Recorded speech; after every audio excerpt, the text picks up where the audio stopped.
बुद्धिमान की परीक्षा। यदि आप मेरी चैनल में नए हो तो मेरी चैनल को सब्सक्राइब करें, शेयर करें और लाइक करें। धन्यवाद। बहुत समय पूर्व जब गुरुकुल शिक्षा की प्रणाली होती थी, तब हर बालक को अपने जीवन के 25 वर्ष गुरुकुल में बिताना पड़ता था। उस समय एक प्रचंड पंडित राधे गुप्त हुआ करते थे, जिनका गुरुकुल बहुत प्रसिद्ध था, जहां दूर दूर के राज्य के शिष्य शिक्षा प्राप्त करने आया करते थे।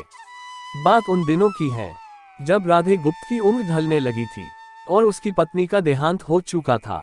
घर में विवाह योग्य एक कन्या थी। राधे गुप्त को हर समय उसकी चिंता सताती रहती थी।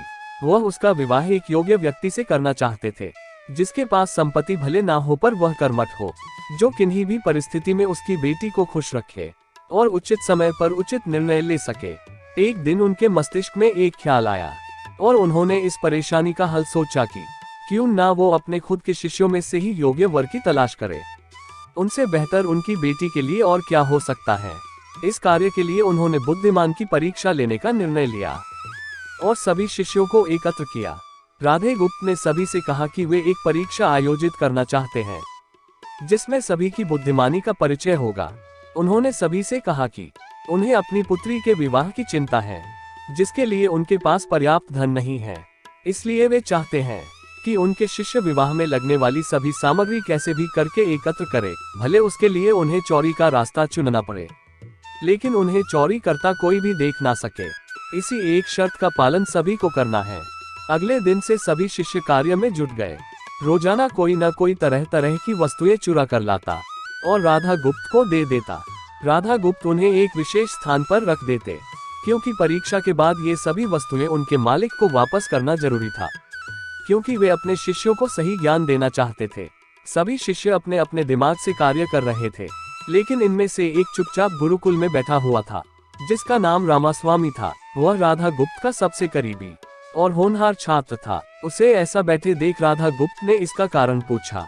तब रामास्वामी ने बताया कि आपने परीक्षा की शर्त के रूप में कहा था कि चोरी करते वक्त इसे कोई ना देख सके।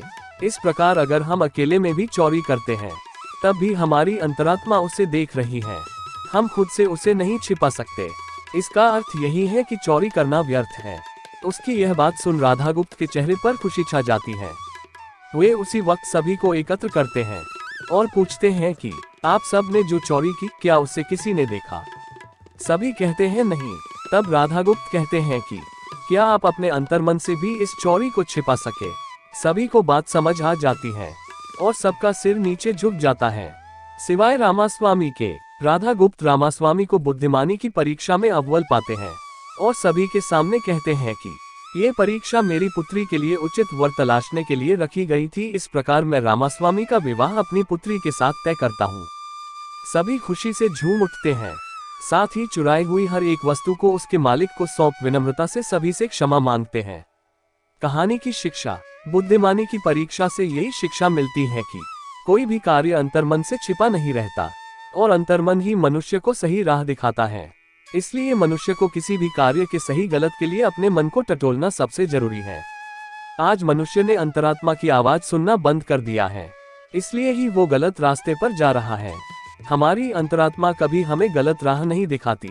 ये जरूर है कि मन की आवाज हमें वो करने की सलाह देती है जिसे दिमाग कभी स्वीकार नहीं करता, क्योंकि दिमाग सदैव स्वहित में कार्य करता है और मन हमें सही और गलत का परिचय करवाता है। ये सही गलत का परिचय ही हमें सदैव बुराई से दूर रखता है।